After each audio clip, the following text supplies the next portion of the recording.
Ladies and gentlemen, Dr. Hamre, dear John, it's really a great honor and pleasure to be here and to address this distinguished audience and to be in this beautiful building. And you told me, John, when we were sitting in the room behind there that your family is from Norway, and that's great.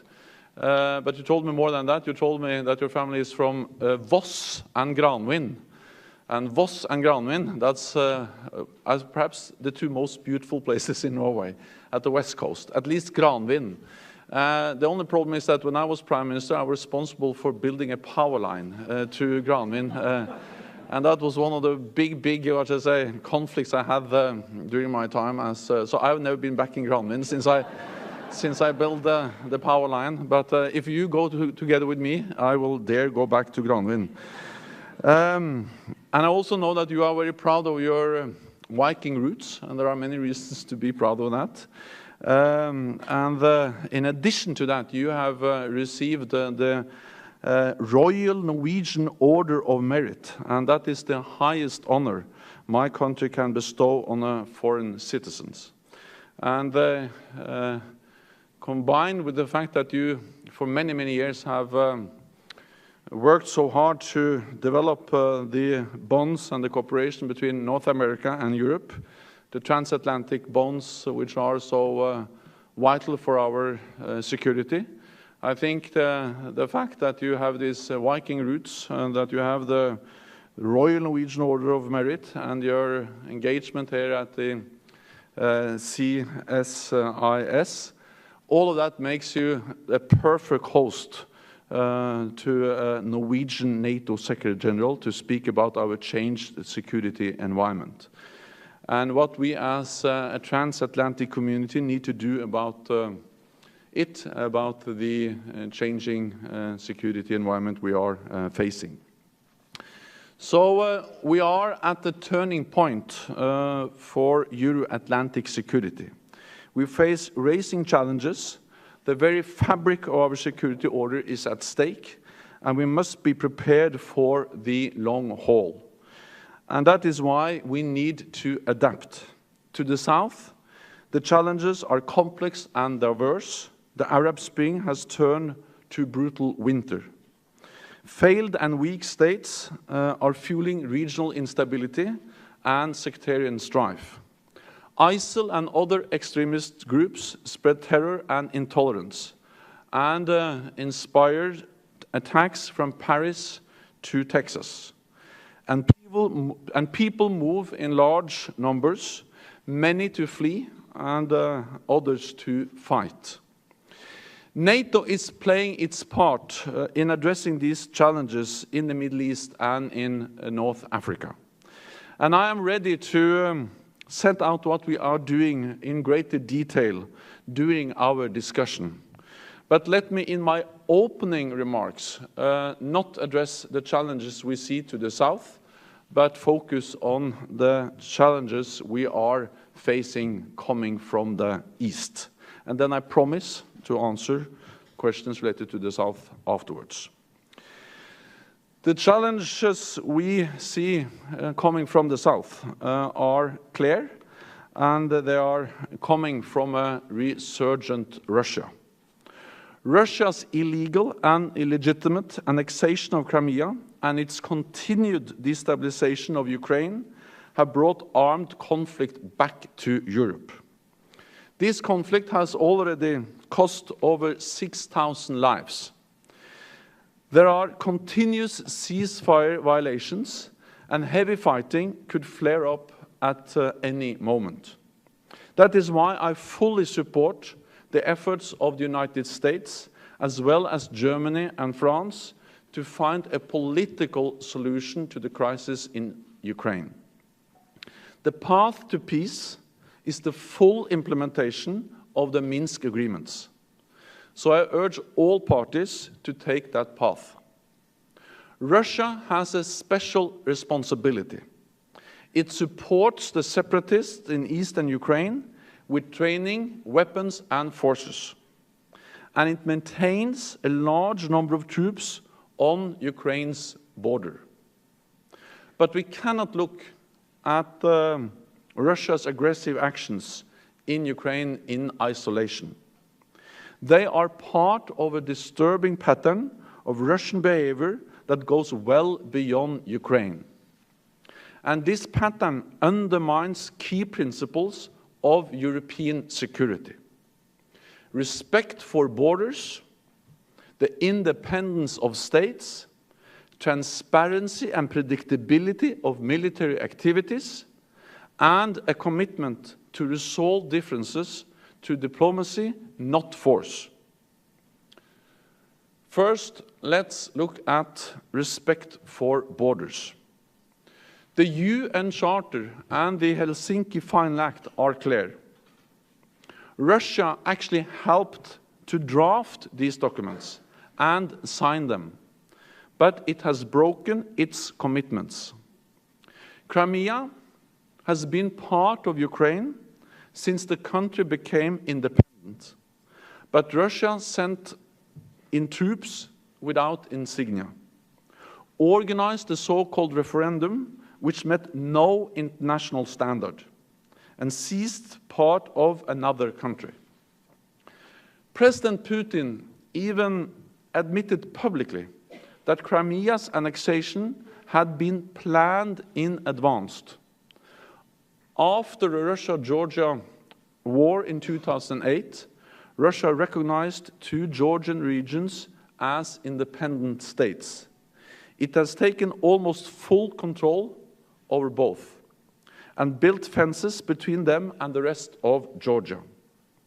It has also sent troops into Moldova that Moldova wants out, and which Russia pledged to withdraw in 1999.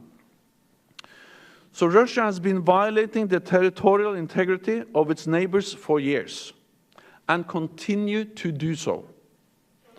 That brings me to my second principle: the independence of states. Ukraine's desire to move closer to the European Union was met by force. So was Georgia's aspiration to join NATO. Moldova has also received clear warnings about closer moves toward Europe. Russia's leaders claim that its neighborhood represents a zone of privileged interests. But its efforts to create a sphere of influence risk taking us back in time to when great powers drew lines on the map at the expense of smaller states, and nations were not free to decide their own destiny. This could create a sphere of instability for us all. And it's not the sort of Europe we will accept 25 years after the end of the Cold War. The third principle is transparency and predictability in military activities.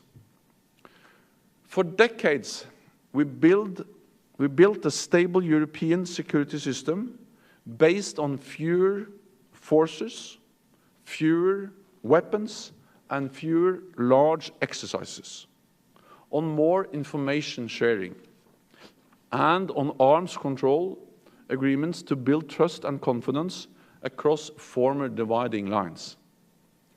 These agreements reduce the risk of conflict and miscalculation. The Conventional Forces in Europe Treaty put limits on number of movement of equipment like tanks and fighter planes. But Russia unilaterally suspended implementation. The Open Skies Treaty allows us to look at each other's territory from the air to increase transparency. But Russia is obstructing these activities. The Vienna document sets out rules for reporting large military exercises and allows for inspection.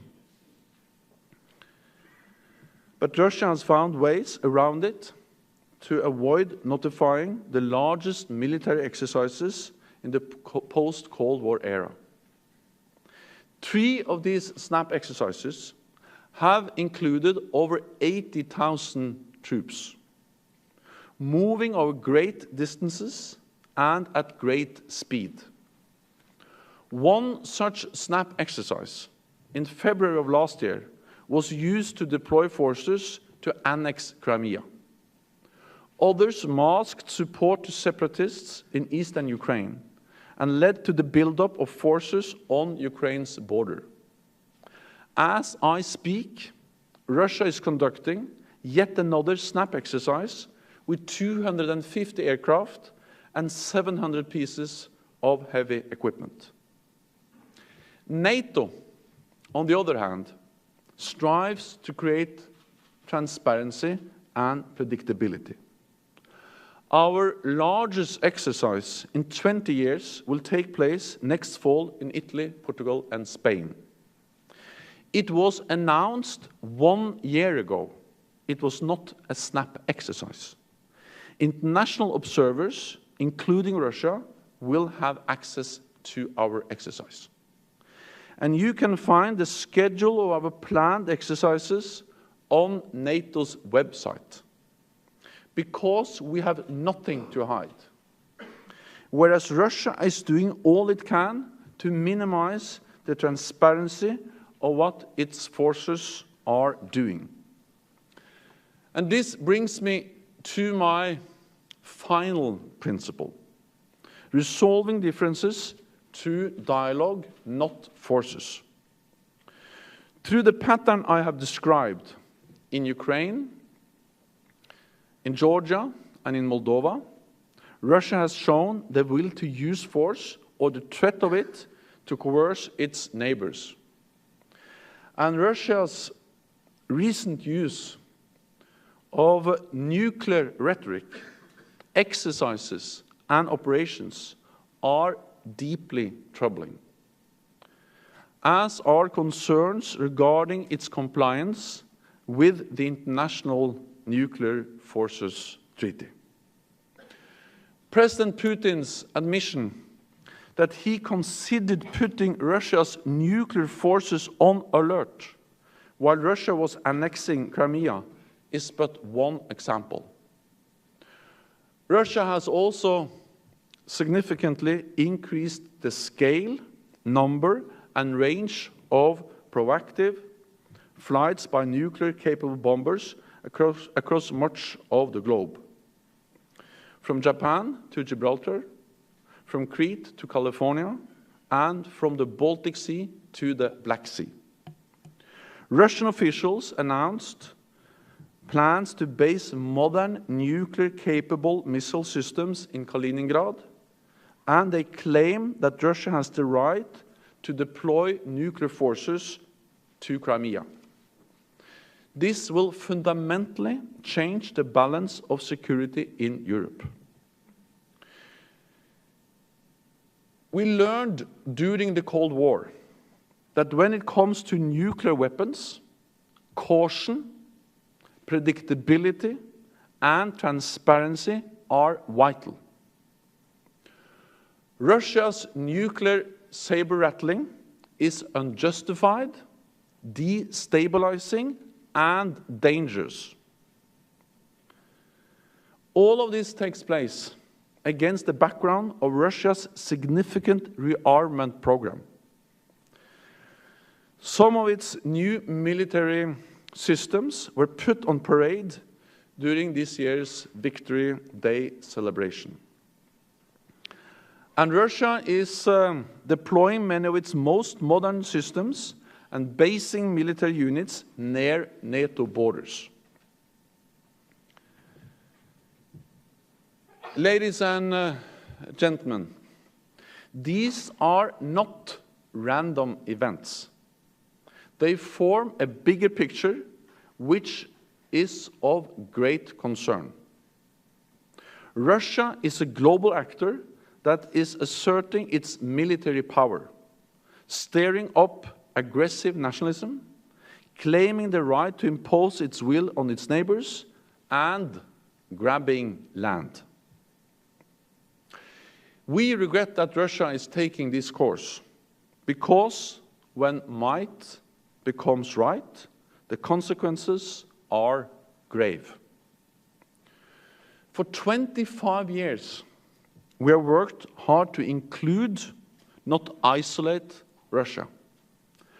Our aim was a strategic partnership. Borders were opened, trade went up, and trust increased.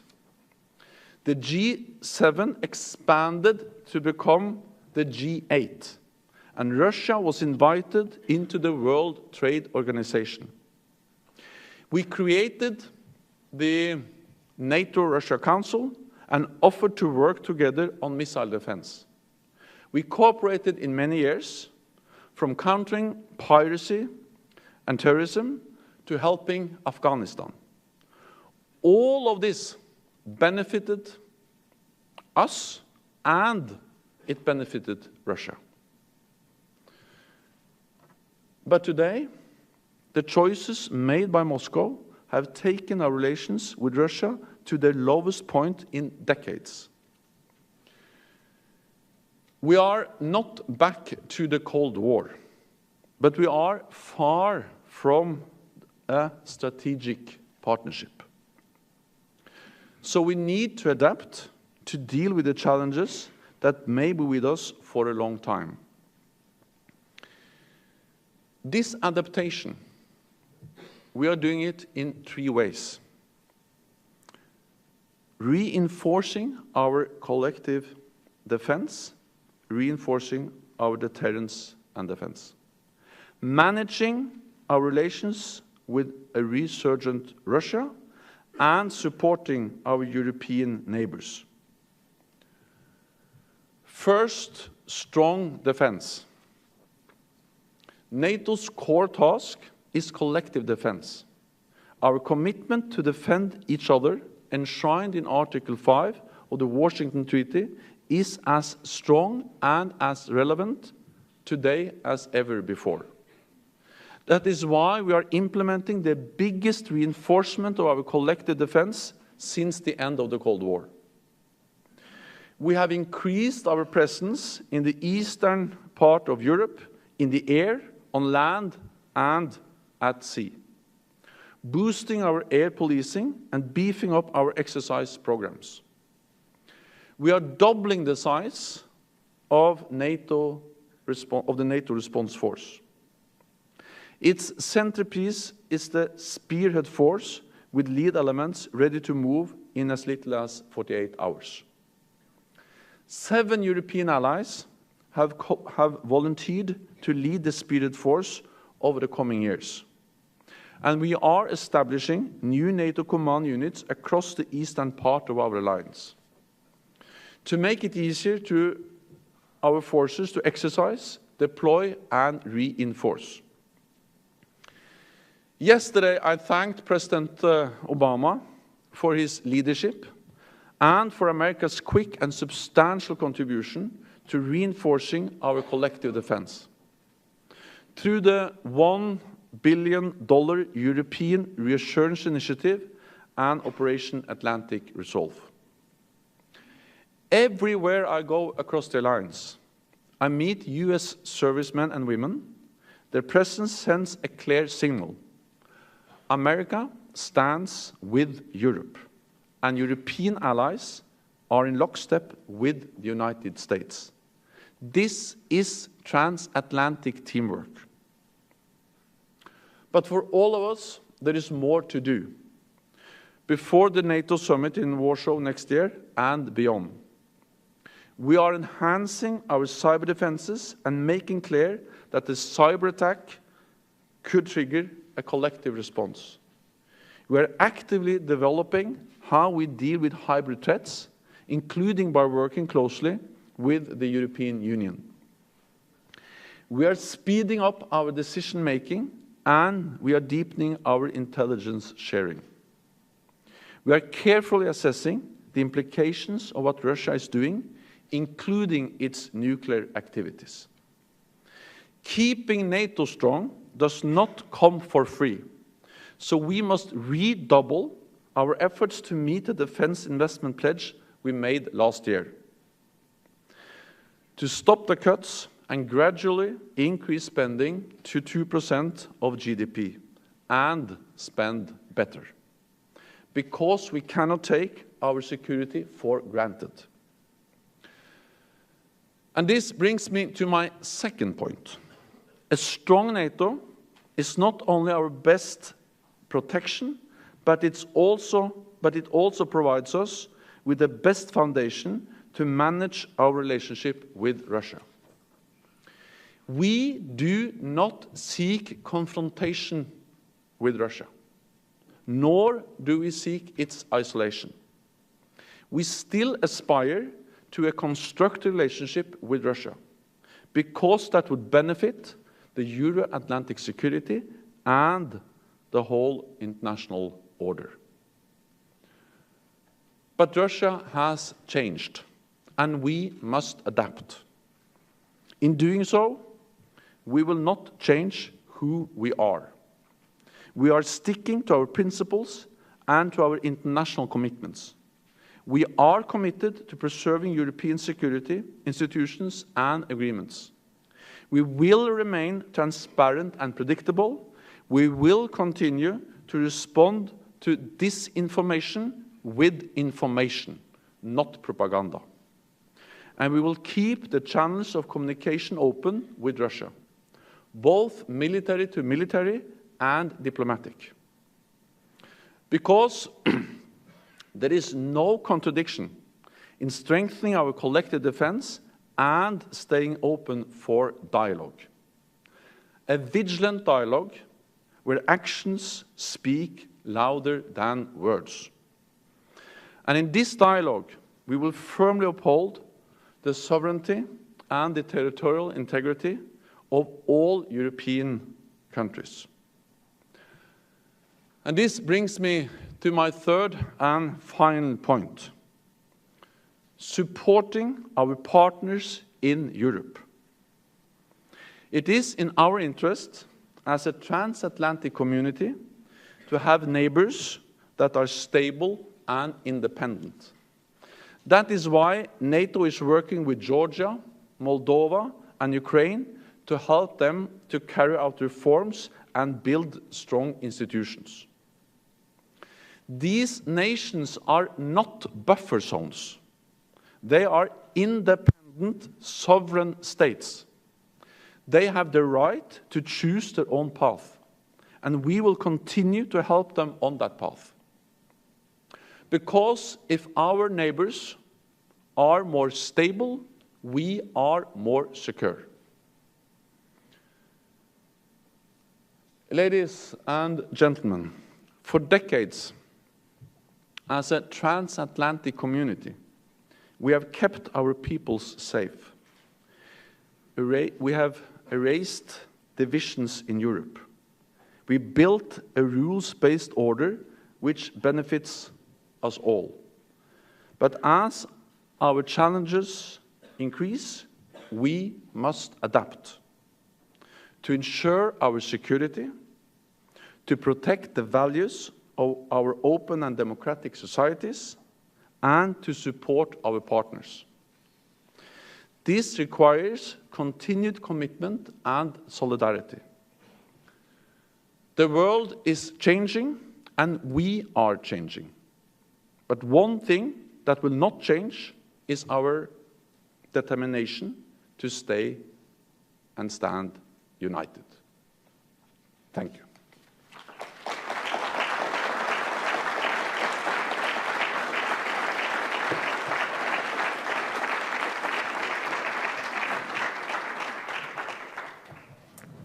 Secretary General, why don't you stay right here?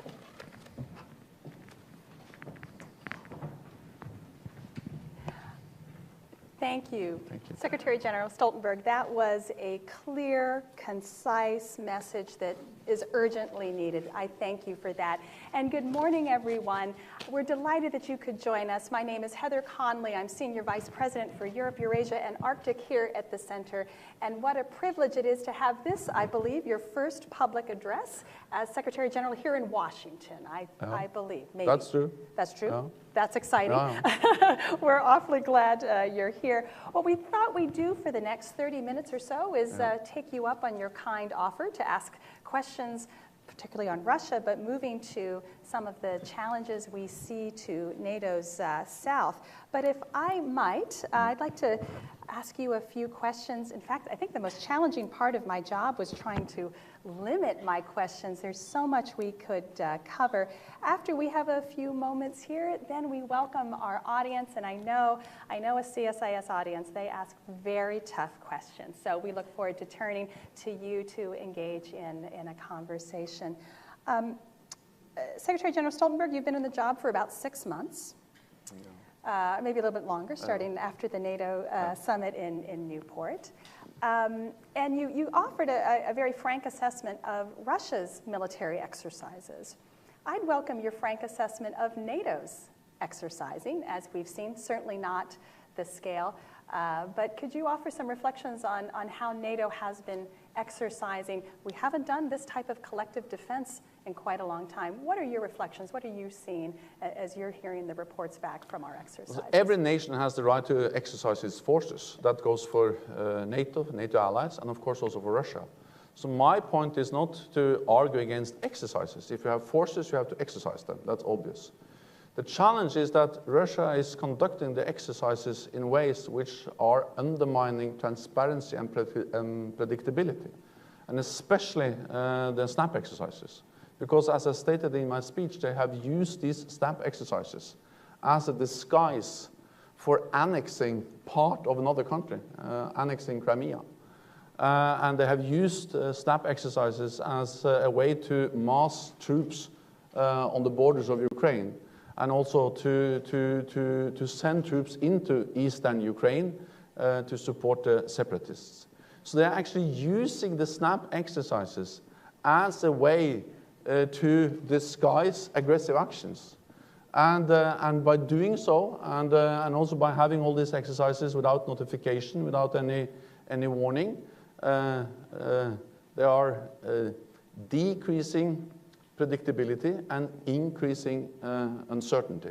And that's exactly the opposite of what the intentions of the Vienna document, the Open Skies agreements, and all the other agreements we have, which are aiming at creating transparency, predictability, so we avoid misunderstandings, we avoid that incidents, accidents, spirals out of control.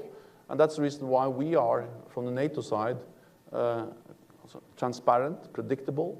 So you can go on the website of NATO and you can find a list of our next exercises and invite international observers to be there, just to make sure that they are transparent and open. We do more exercises because that's part of our response to the aggressive actions of Russia in Ukraine.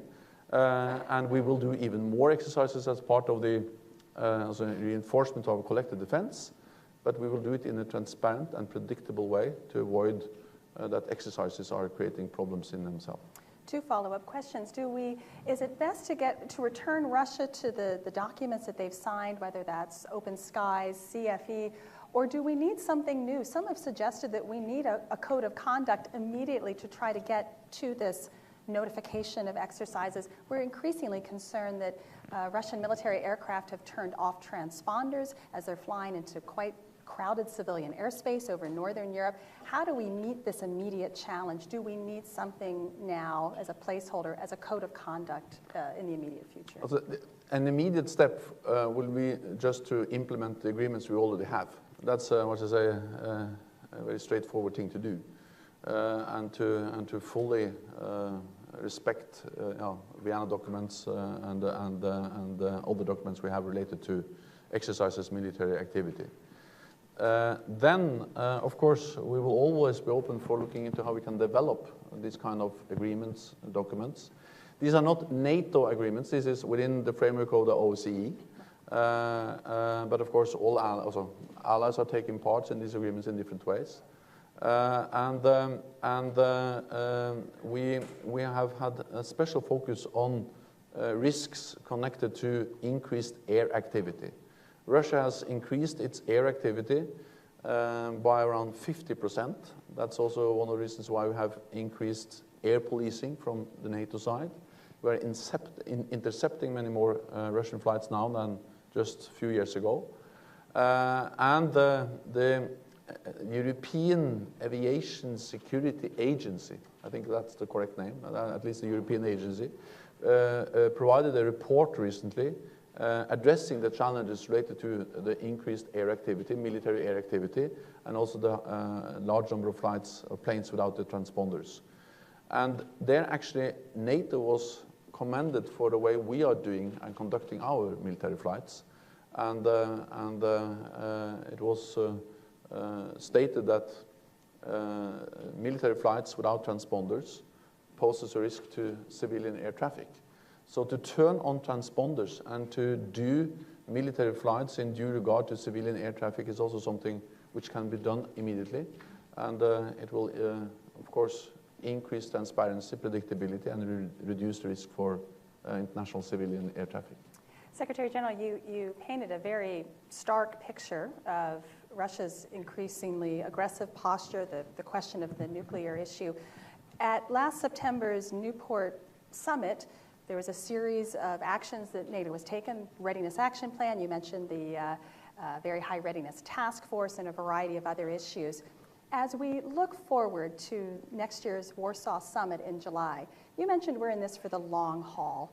Do you see that summit as one that just checks the implementation of what happened at Newport, or do you see it moving into the long haul, a long-term strategic posture for NATO? We hosted Polish Defense Minister Szymoniak here last week, and he argued for a Warsaw Initiative for strategic adaptation, a long-term permanent presence in NATO's east.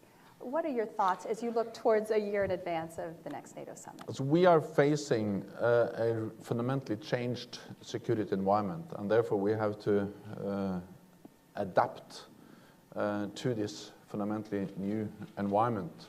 And therefore the adaptation has to also be big and fundamental. And therefore I very much believe that what we are going to do in Warsaw is to chart a way forward in this adaptation of NATO, both when it comes to military adaptation, political adaptation, and institutional adaptation. And that's partly about increasing our collective defense. We are already doing that. We have to do more. But also, of course, addressing other elements, for instance, cyber, the importance of intelligence, hybrid warfare, and many other elements where we have to do more and develop new capabilities and adapt. Then I will add that in addition to, outlining the next phase of adaptation beyond, also after Warsaw, I think it's also important that Warsaw is a summit where we take stock of what we have done from Wales to Warsaw. Because implementation is also important. I have been a politician for decades, and I'm sorry to admit, but many politicians make many decisions and adopt many plans, but they're not always as good as they should be in implementing the plans. So I think it's extremely important that we also make sure that we are implementing what we have already decided to do. About the Readiness Action Plan, about the increased preparedness of our forces, and not least about when it comes to defense investment, that we are stopping the cuts in defense investments and starting to increase defense investments as we promised in Wales.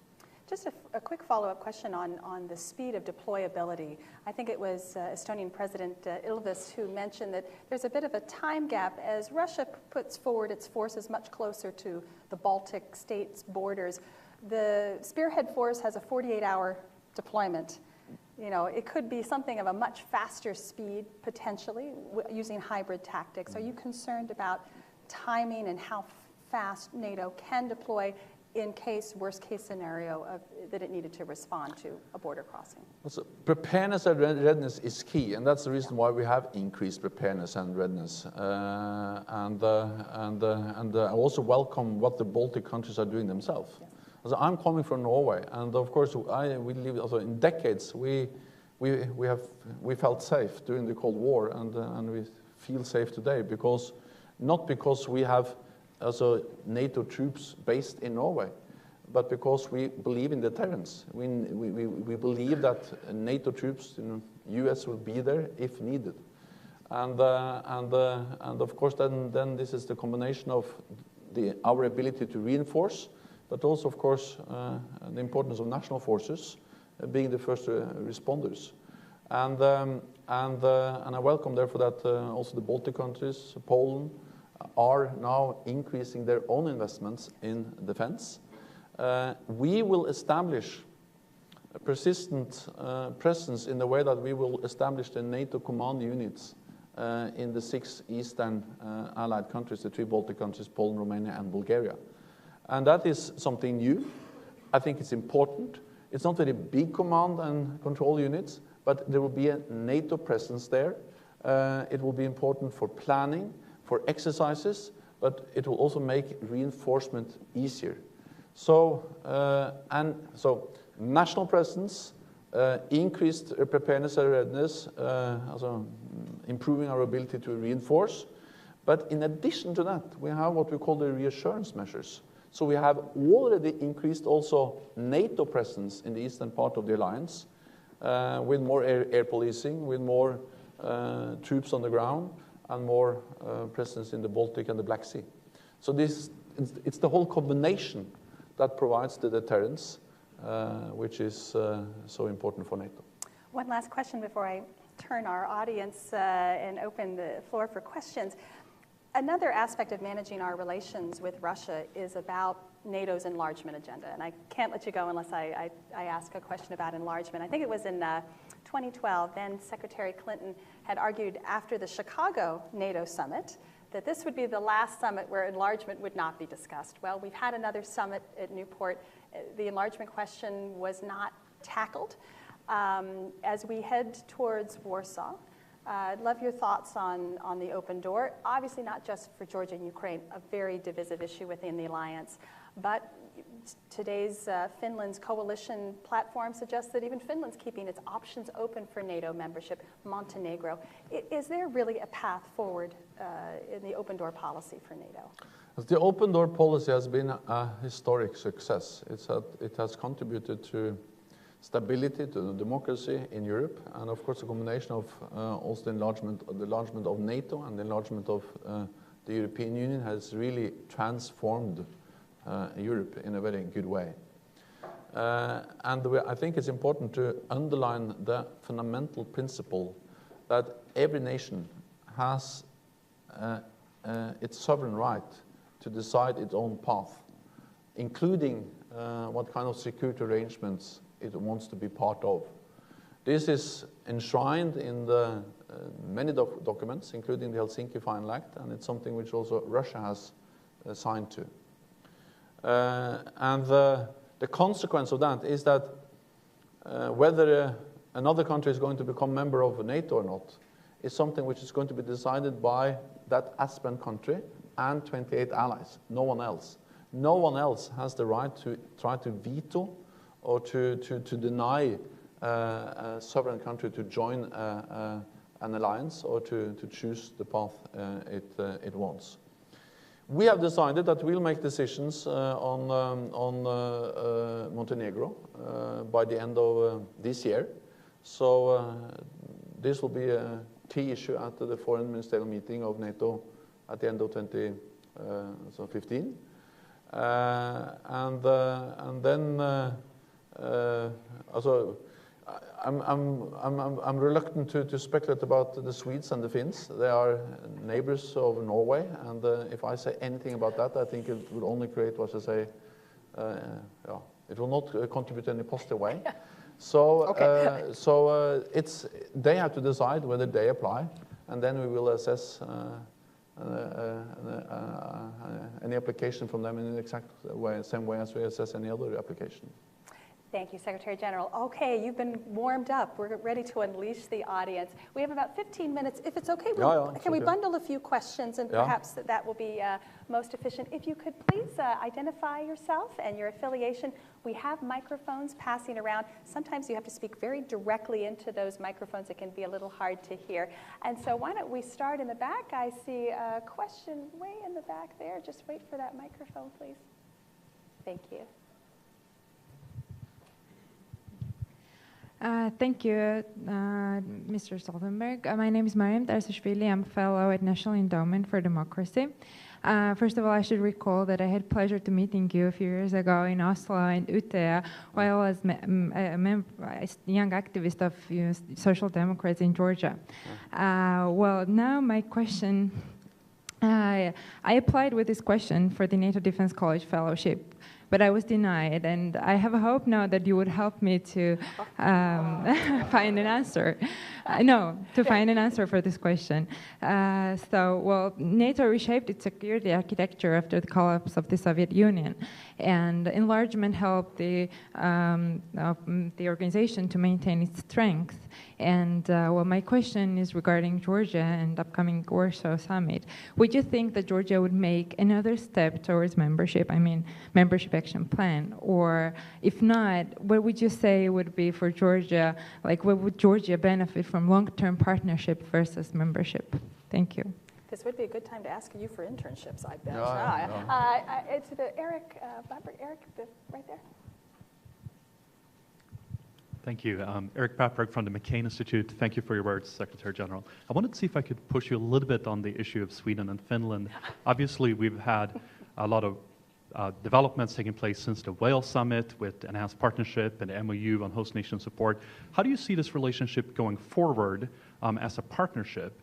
And in terms of the membership, we've heard new signals from the Finnish government about keeping the options open. Just wanted to see if I could get your take on how useful would it be from a NATO perspective to have Sweden and Finland be a member? Would that really help NATO defend the Baltics and reassure them? And would it even be provocative to Russia? Thank you. And we'll take one more, the ambassador right here, please. Thank you. Thank you. Claudio Bisogniero, the Italian ambassador and the former Deputy Secretary General of NATO until 3 years ago. Italy is very proud of providing air policing to the Baltic states as we speak. We are one of those 7 nations that will be one of the lead nations for the Rapid Reaction Force, and we are actively contributing to the Estonian Cyber Center in Estonia. At the same time, you did mention the complex challenges emanating from the south. I would be interested in you elaborating on that, and also what the NATO role could be in those challenges. Thank you. We took you up on your kind offer of asking you some questions on the south. So Georgia, Sweden, Finland, and the complexities of the south. Yeah. So first, about Georgia. So first of all, it's good to see you again after I saw you at Utøya. To be Secretary General of NATO gives me a lot of power and mandates, but I don't have the mandate to grant any scholarships for the NATO. That's above my pay grade. But good luck. But then on enlargement, what we have is that we have a very close partnership with Georgia. We are in the process of implementing the substantial package, which is expanding further the cooperation and the partnership with Georgia. We are establishing a training center, and we are really doing very substantial activity together with Georgia, and I think that's important. And we also do defense capacity building in Georgia, which increases Georgia's ability to defend itself, and I think that's important for Georgia and to the stability in the region.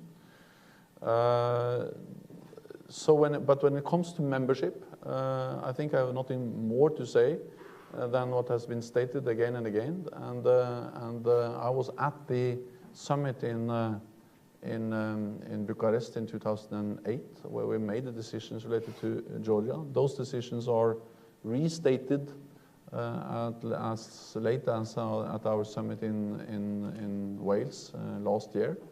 But what we decided also in Wales was that the first applicant or aspirant country we are going to address is Montenegro, and as I said, we're going to address Montenegro later this year. Then on Sweden, but anyway, I appreciate the very close cooperation we have with Georgia, and Georgia is also contributing a lot to many different NATO operations. So we already have a very important partnership which we have to, to develop, and which is of importance. Then on Sweden and Finland, you said that you would try to push me a bit further. You will not succeed. I can talk for some minutes, but I will not say anything more of substance about that. It's easy to joke about this, but I think it's so important that it has to be a Swedish and or a Finnish decision.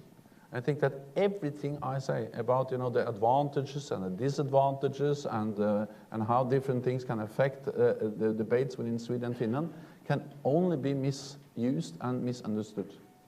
So if I was a journalist, or if I was, a scientist, or if I was anything else than the Secretary General of NATO, I could say a lot. But because I'm the Secretary General of NATO, I can say very little. And then add to that, I'm a Norwegian. And then so that's the reason why I'm saying so little. Yeah, but I think there is debate now in Sweden and Finland, and we just have to follow that, and it's a democratic decision of them in democratic nations, countries, to decide whether they would like to apply, and then of course we will assess the application in the same way as we assess any other applications. But let me add, and you also alluded to that, we have a partnership with Sweden and Finland, and we are developing that. And they are enhanced opportunity partners, and we are really doing more and more together with them. And actually now there's we're exercising together with the Swedes and the Finns. Yeah. We are sharing information, and we are working more and more closely together with them. And at the foreign ministerial meeting of NATO in Antalya a few weeks ago, we decided to go further in developing our partnership with Sweden and Finland. So they are really close partners. We do a lot of work together with them, and I welcome that. The South. The South, yeah. To the east, we see challenges, threats related to a state. And we respond in a way which is in a way familiar to what we have done before, collective defense, and so on. To the south, we meet and we are faced with non-state threats and challenges. And that's a much more mixed and complicated picture. We see violence, turmoil in Iraq, Syria, in North Africa. We see people trying to cross the Mediterranean. And we also see terrorist attacks taking place in our streets, inspired by some of the ISIL and other terrorist organizations in the south. I welcome that all NATO allies contribute to the coalition, the US-led coalition fighting ISIL. And I think we have to understand that one of the reasons why NATO allies and NATO partners can contribute to this coalition is that they have developed interoperability. They have learned how to work together through the cooperation in NATO and through, for instance, working together in Afghanistan and other NATO missions. So even though this is not a NATO operation, NATO-led operation, I think a lot of NATO experience, NATO knowledge, NATO interoperability is very useful for the coalition fighting ISIL. Then, in addition, NATO is, we decided in Wales last year to develop defense capacity building as a new important tool. And I think the defense capacity building is key for the South, because I believe very much in the idea that we should try to project stability by building local forces, local institutions, so they can take more responsibility for their own security, and thereby we can project stability without always deploying large number of NATO forces. And we are doing that in Jordan. We have boosted substantially our cooperation with Jordan, doing defense capacity building in Jordan. We are now in the process of assessing a request from the government of Iraq to help them with build institution, reform, increase their ability to create stability. We stand ready to do that in Libya when the situation on the ground allows. And actually, even if we don't call it defense capacity building, what we are doing in Afghanistan now is defense capacity building. We are helping the Afghans building their capacity to take full responsibility also in the future for their own security. And I think that to develop also the ability of countries in the region to take more responsibility for their own security is important for the countries in the region, but also for NATO, and we have to do more of that. Fantastic. I think we'll take a lightning round of the next 3 questions. We have, so we'll go to this side, the one in the back right there, please, sir. Thank you. Vadim Allen, Voice of America News. I would like to ask, we here in the United States, we hear more voices now in the media and on the internet that crisis in Ukraine and standoff with Russia is mostly a European problem. And what would you say to those people who say that it should be European countries putting most efforts into resolving the crisis, and it should be Germany or France leading the way? Thank you. Thank you. Can we take one more? I see one in the back in the corner, please.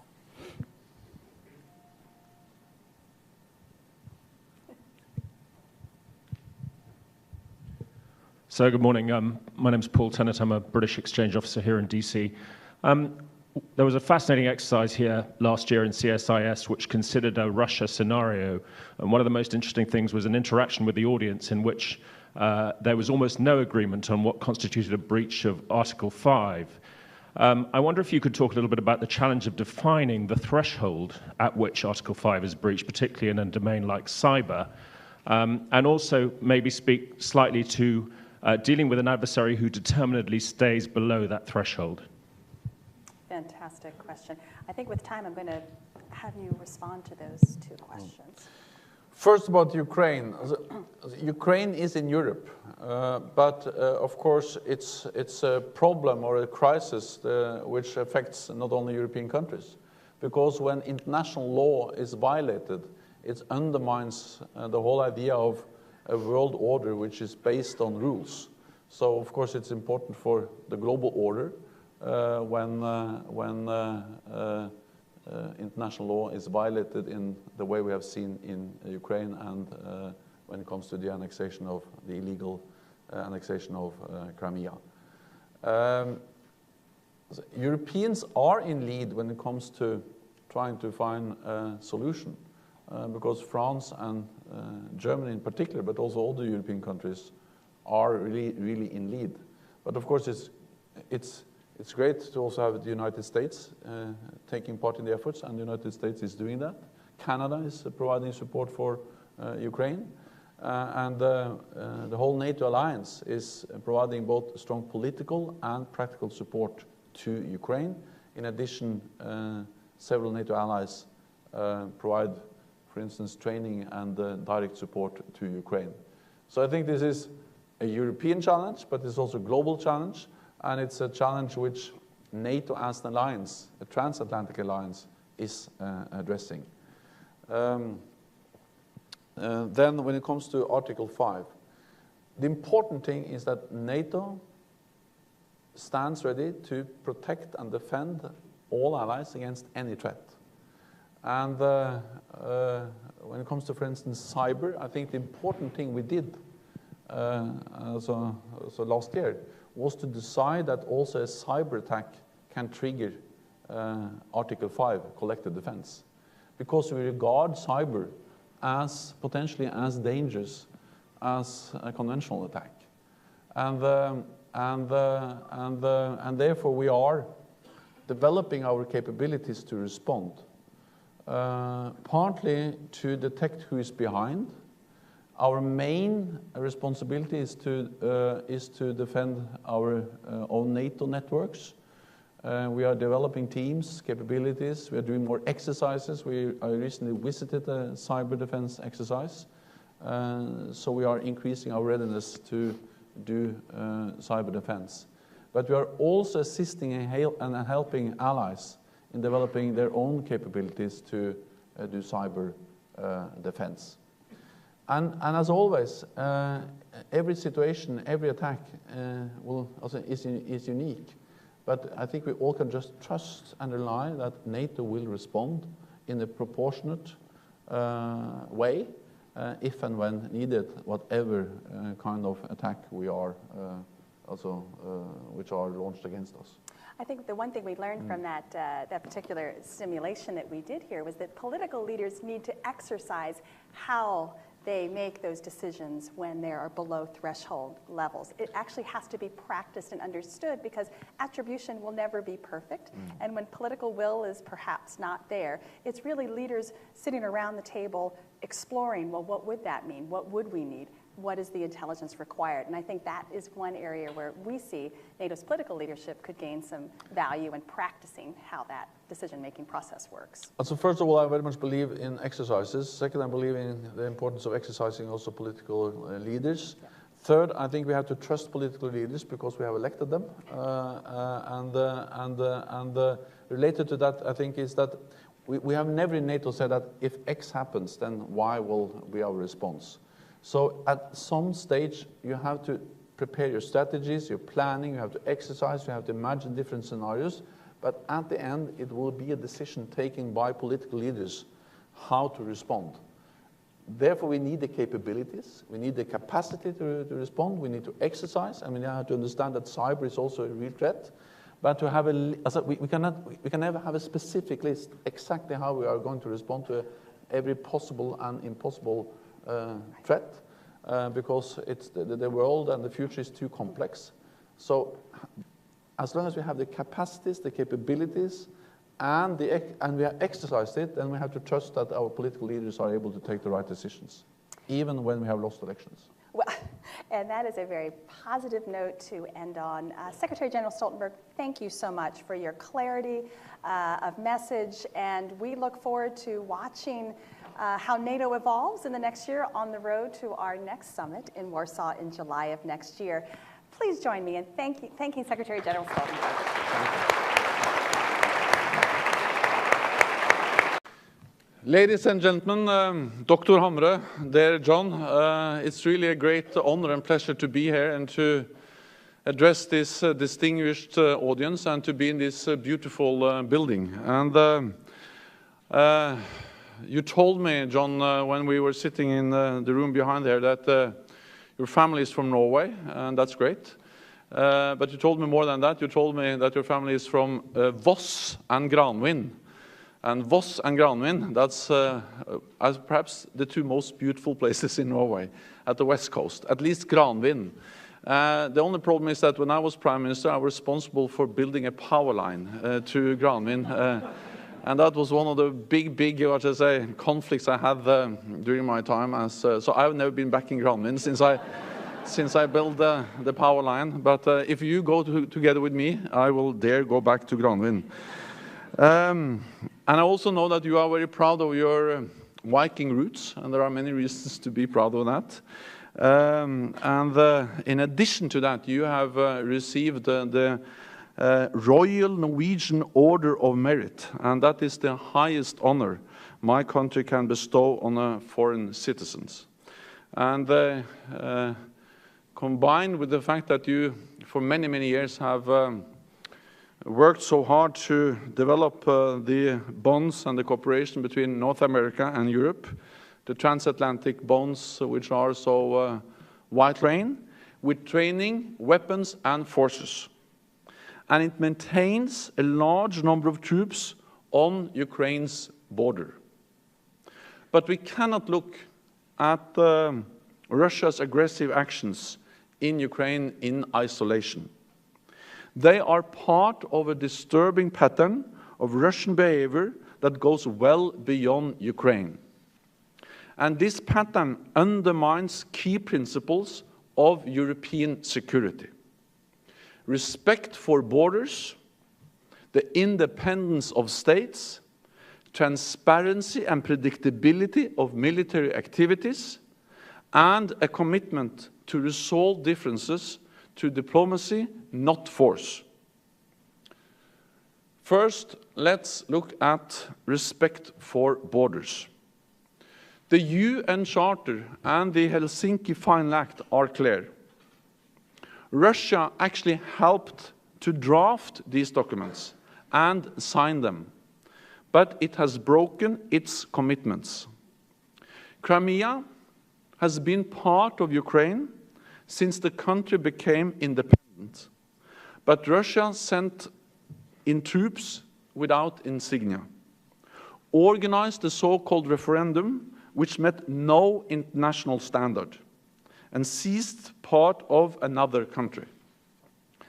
President Putin, even at least and in North Africa. And I am ready to set out what we are doing in greater detail during our discussion. But let me, in my opening remarks, not address the challenges we see to the south, but focus on the challenges we are facing coming from the east. And then I promise to answer questions related to the south afterwards. The challenges we see coming from the south are clear, and they are coming from a resurgent Russia. Russia's illegal and illegitimate annexation of Crimea and its continued destabilization of Ukraine have brought armed conflict back to Europe. This conflict has already cost over 6,000 lives. There are continuous ceasefire violations, and heavy fighting could flare up at any moment. That is why I fully support the efforts of the United States, as well as Germany and France, to find a political solution to the crisis in Ukraine. The path to peace is the full implementation of the Minsk agreements. So I urge all parties to take that path. Russia has a special responsibility. It supports the separatists in eastern Ukraine, admitted publicly that Crimea's annexation had been planned in advance. After the Russia-Georgia war in 2008, Russia recognized two Georgian regions as independent states. It has taken almost full control over both and built fences between them and the rest of Georgia. It has also sent troops into Moldova that Moldova wants out, and which Russia pledged to withdraw in 1999. So Russia has been violating the territorial integrity of its neighbors for years and continue to do so. That brings me to my second principle: the independence of states. Ukraine's desire to move closer to the European Union was met by force. So was Georgia's aspiration to join NATO. Moldova has also received clear warnings about closer moves toward Europe. Russia's leaders claim that its neighborhood represents a zone of privileged interests. But its efforts to create a sphere of influence risk taking us back in time to when great powers drew lines on the map for our security. I think the fact that you have these Viking roots and that you have the Royal Norwegian Order of Merit and your engagement here at the CBSN, all of that makes you a perfect host to a Norwegian NATO Secretary General to speak about our changed security environment. And what we as a transatlantic community need to do about the changing security environment we are facing. So we are at the turning point for Euro-Atlantic security. We face rising challenges. The very fabric of our security order is at stake, and we must be prepared for the long haul. And that is why we need to adapt. To the south, the challenges are complex and diverse. The Arab Spring has turned to brutal winter. Failed and weak states are fueling regional instability and sectarian strife. ISIL and other extremist groups spread terror and intolerance and inspired attacks from Paris to Texas. And people move in large numbers, many to flee and others to fight. NATO is playing its part in addressing these challenges in the